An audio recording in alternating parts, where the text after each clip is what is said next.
Ready? We are recording. Fantastic. Okay, so tonight we are going to talk about voluntary agreements. And you might have heard a little bit about these in the news or in our groups. Tonight we're just going to dive into what they are, and then nothing extremely technical. Our lawyer couldn't make it, but we can always ask him some stuff too.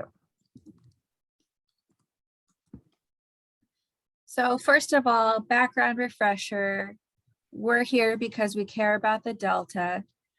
And of course, the Delta needs us. I'm going to ask someone to read this for us. If you could just quickly unmute yourself. Let's go with Karen. Karen, if you could read this for everyone. Okay, the Delta needs us. The San Francisco Bay Delta, a freshwater body formed where the Sacramento, San Joaquin, and several smaller rivers meet near the city of Stockton, is the largest natural estuary on the West Coast. It covers more than 1,100 square miles. It provides breeding grounds and habitat for a range of animals, including Chinook salmon and the endangered Delta smelt. The Bay Delta's ecosystem has dramatically declined because of excessive water diversions, introduced non-native invasive species, and water pollution. Now the Bay Delta's future and function is threatened by a proposal to build a single tunnel that would divert millions of acre feet of fresh water from above the Delta to parts below the estuary. Thank you for reminding us why we're here. And you know what, you're such a good reader. How about you read this one too for us?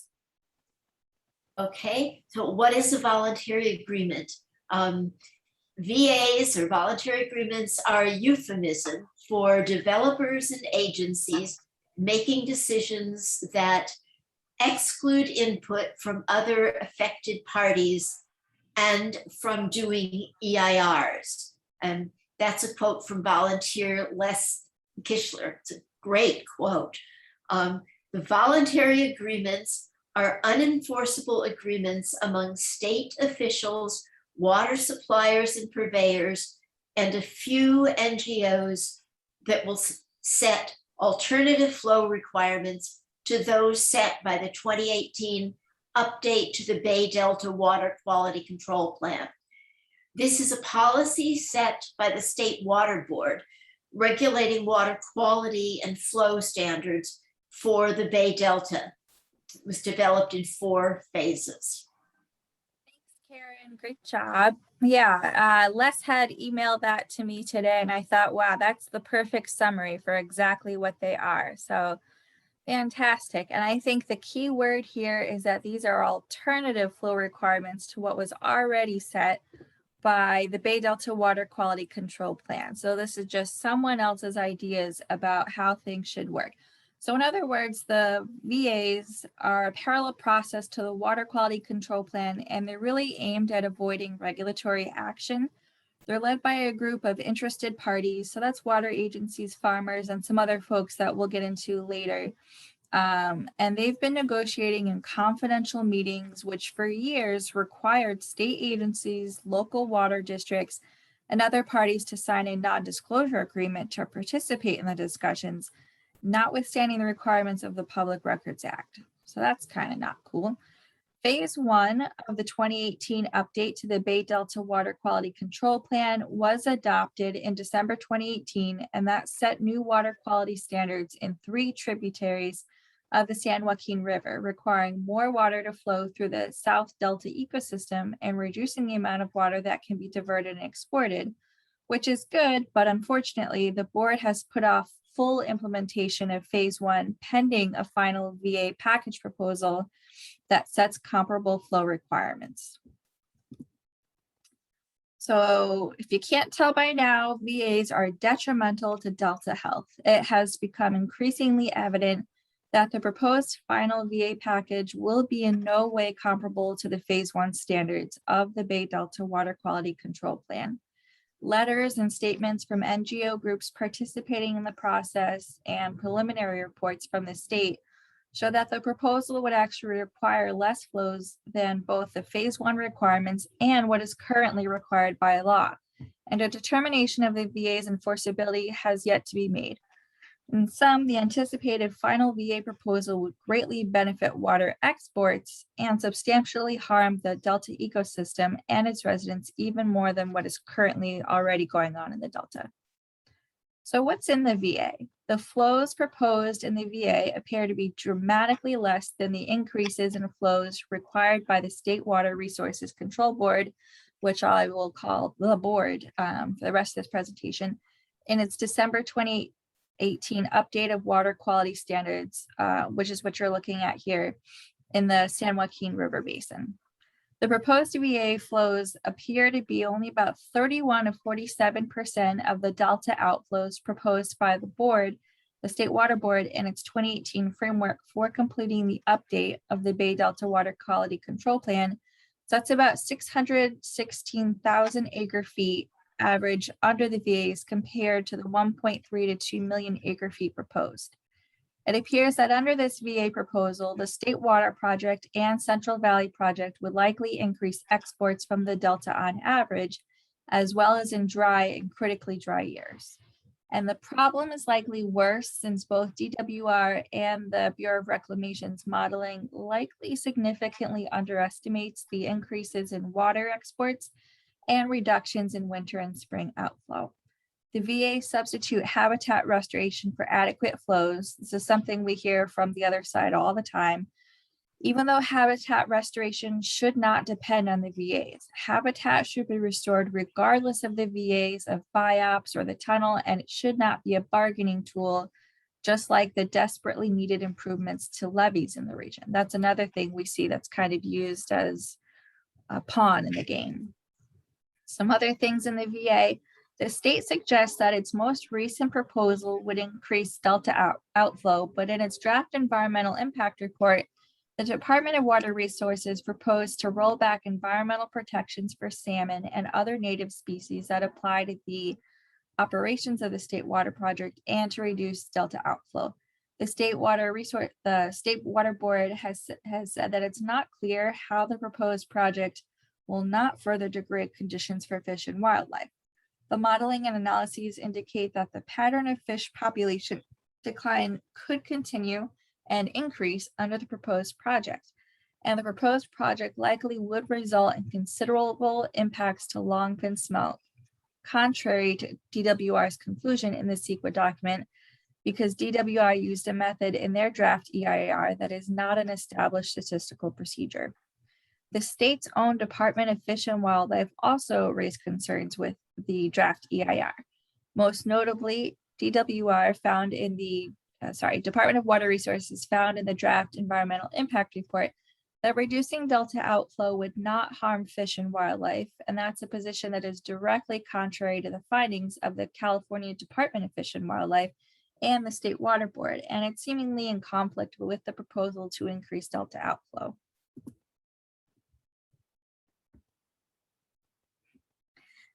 In October 2019, the Federal U.S. Fish and Wildlife Service and National Marine Fisheries Service issued, and that's NMFS, issued new biological opinions, or BIOPS, that govern water movement and exports through the Delta based on life cycles and locations of endangered fish species. These new BIOPS increase water diversions and weaken or eliminate protections for salmon and other endangered species. The BIOPS were the product of doctored science, and they really reek of political interference. Prior to the 2016 election, state and federal agencies prepared to strengthen the previous BIOPS released in 2008 and 2009 and require more protections to prevent extinction. And in January 2017, the NMFS proposed actions to increase protections. But upon installation of former Westlands Water District lobbyist David Bernhardt, who champions diversions and exports, but fortunately now he's replaced by Deb Haaland, thank goodness, as Secretary of the Department of Interior at that time, the federal agencies then reversed their course, reassigned the scientists working on the BIOPS to a different division, and then directed the new scientists to author buyups that will decrease flows in the Delta and maximize water exports for agricultural irrigation.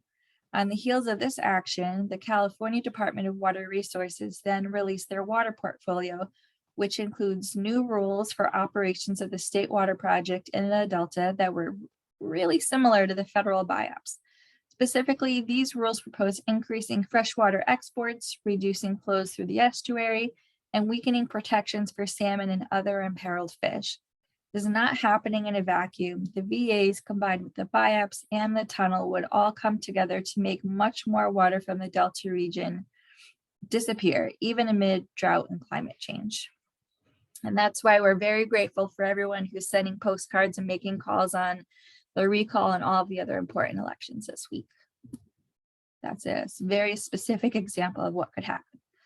So what does the water portfolio say about the voluntary agreements? Well, the portfolio repeatedly advocates for current and future voluntary agreements as a mechanism to establish flow and habitat requirements for California ecosystems. The draft portfolio deems the VA a current water priority. Unfortunately, the state backing the VA process has only caused delayed implementation of Phase 1 standards and development of Phase 2 standards, both of which are crucial in protecting the Bay Delta estuary. Our response, Sierra Club California's response to the water portfolio regarding the VAs is that we told the state that the water portfolio should not promote voluntary agreements, plain and simple. VAs are not effective measures to develop and/or implement water quality or flow standards or habitat requirements. To date, only legal and regulatory action under long-time state and federal environmental and conservation laws have actually provided enforceable standards and protected California's fish and wildlife, public health, or other public trust resources. Sierra Club recommended the water portfolio should have encouraged strong enforcement and implementation of these laws. The VAs are not actually necessary thanks to current laws that we already have. So for years, the State Water Resources Control Board has led a comprehensive, public, transparent process to review and update water quality standards for the Bay Delta. As part of that process, the board has evaluated a range of alternatives, and the scientific basis for these alternatives has undergone several rounds of independent scientific peer review, which means review by independent scientific experts. The Bay Delta Water Quality Control Plan set flow standards that were already consistent with the Federal Clean Water Act and the State Porter Cologne Act and the Endangered Species Acts. The state's water portfolio decries current environmental and conservation laws protecting single species, and it endorses untrue talking points to bolster these VAs. Agribusiness and water agency interests have been working for decades to obscure the intent of the single species protection laws to weaken them. Protection of single species is not contradictory to the intent of these laws. The population size of a single keystone species, so a species on which other species in an ecosystem largely depend, that often indicates the health of a whole entire system. So it's okay to have laws that are intending to protect a single species because they do impact the rest of the species around them. It is clear that VAs are not a necessity for innovative, sustainable water management. VAs result in less protective proposals that can delay implementation of legal, more protective regulations. So who's involved in the VAs? I think this little image kind of sums it up, but Central Valley farmers, state water contractors, especially Westlands Water District and Metropolitan Water District, have for decades pressed for increasingly more water to be diverted from the Delta and sent south. This coalition is heavily involved in three ongoing issues that critically threaten the Delta ecosystem: the VAs as an alternative to the Bay Delta Water Quality Control Plan, federal junk science and state capitulation, which is a word I learned this week, and that means kind of giving up and submitting. So the state giving up and submitting via the Department of Interior's buyups, which again were written under Trump's administration, and then of course the proposed Delta Tunnel project.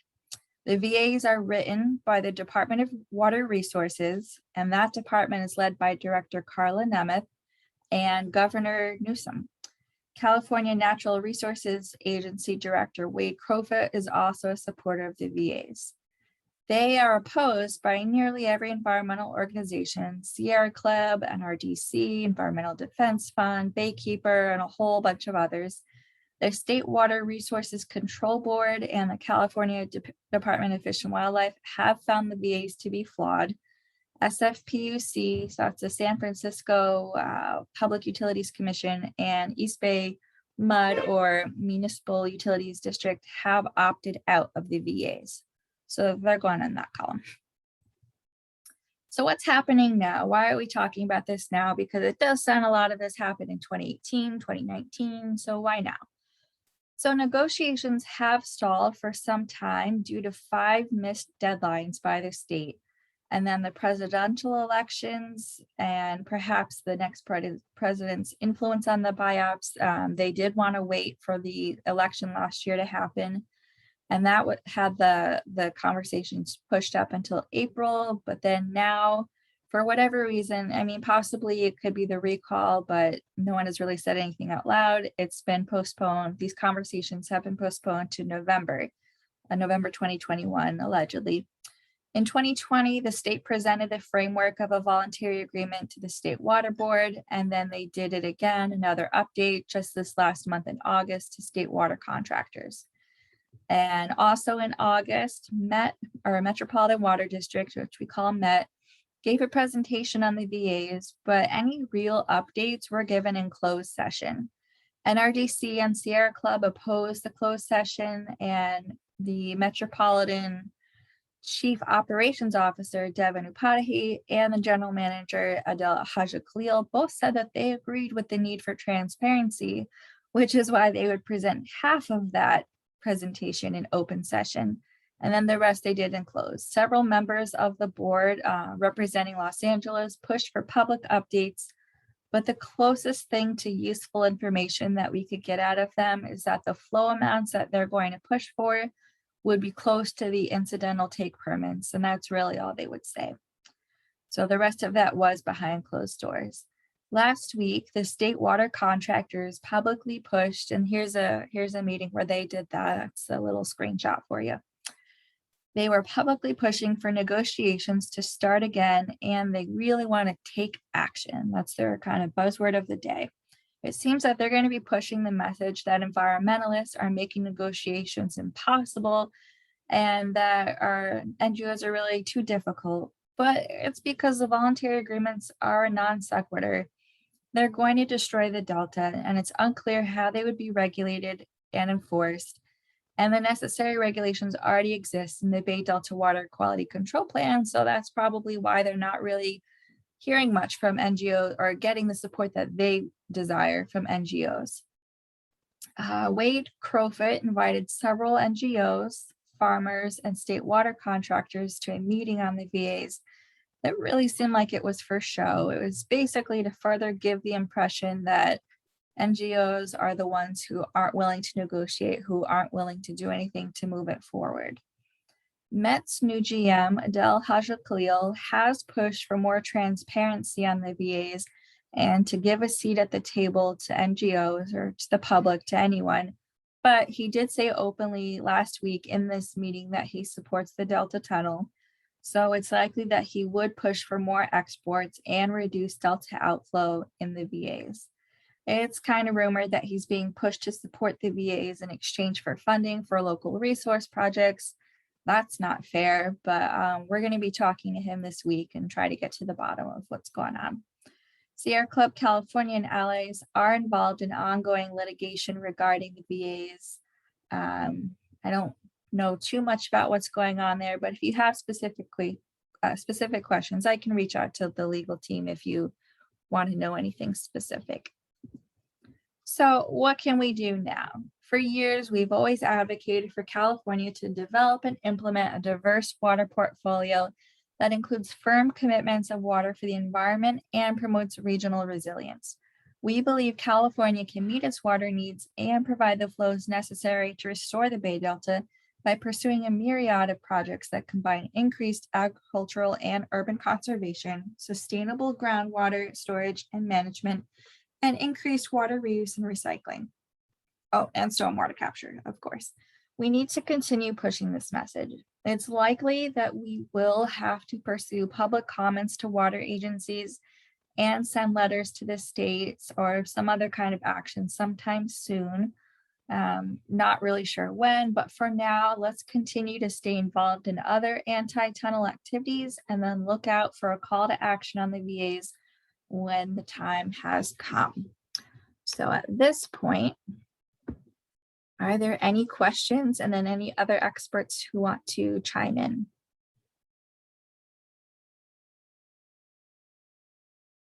And I'm looking through the chats.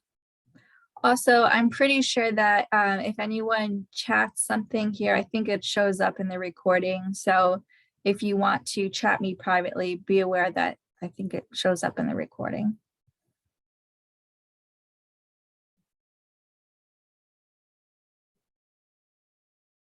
You're right, Gary. A lot of people who think they're experts, they're not.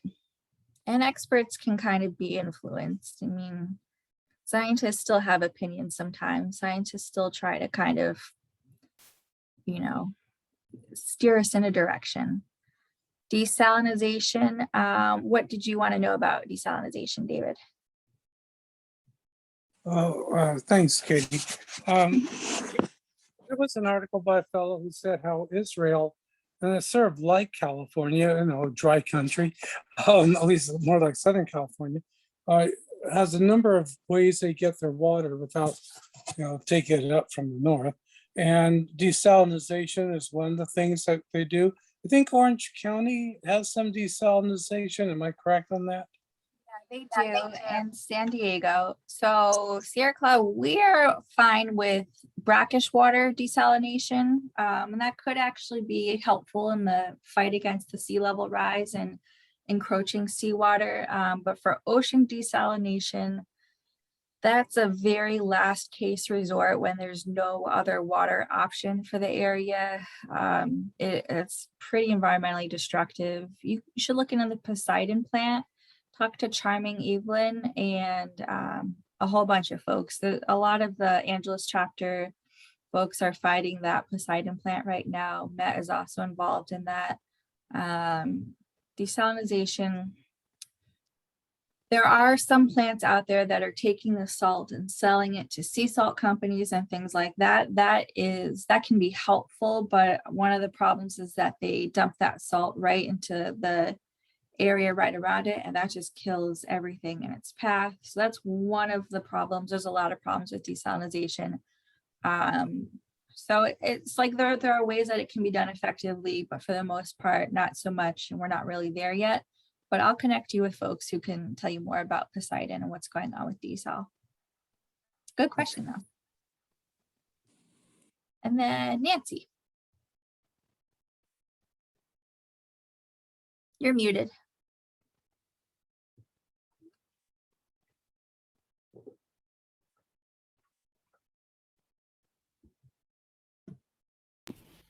I was going to talk about the same thing because our last time we were together, they were talking about rising sea levels backing up into the water. So if there were a way to stop that, I think it could be important to desalinization is what I was thinking. But I have read about it and I do understand it uses a lot of energy. It uses a lot of energy. I mean, in the Delta, I'm not an expert. I think that could be a place if there's sea level water intruding. The bigger solution would be stop messing with the fresh water so that we've got the freshwater flows pushing out the salt. So then we don't have to build all these other things. Then let nature do it itself. We stop taking that fresh water away, then that solves the problem all on its own. Right, but we are doing that, so right. It seems like it's going to happen. Like a problem we create for ourselves that then we have to fix for ourselves. Yeah, it could end up going that way someday. Thank you. Oh, thank you.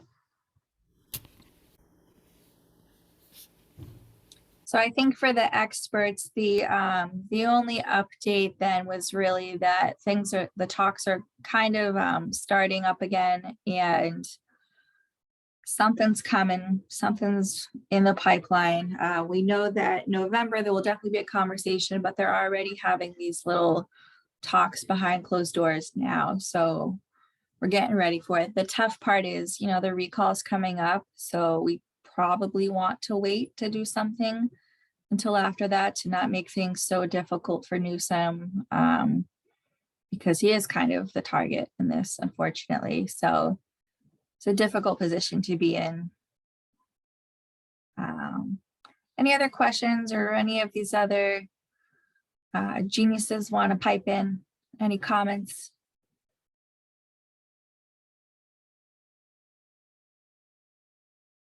Political allies. I mean, we've got David says that there seems to be no political allies. There are the water agencies that chose not to be a part of this. That's something that's helpful. We've got the fact that the Water Control Board had some comments saying this isn't a good idea, and that the Fish and Wildlife said this isn't a good idea. That's something, but yeah, we could use some more muscle, absolutely.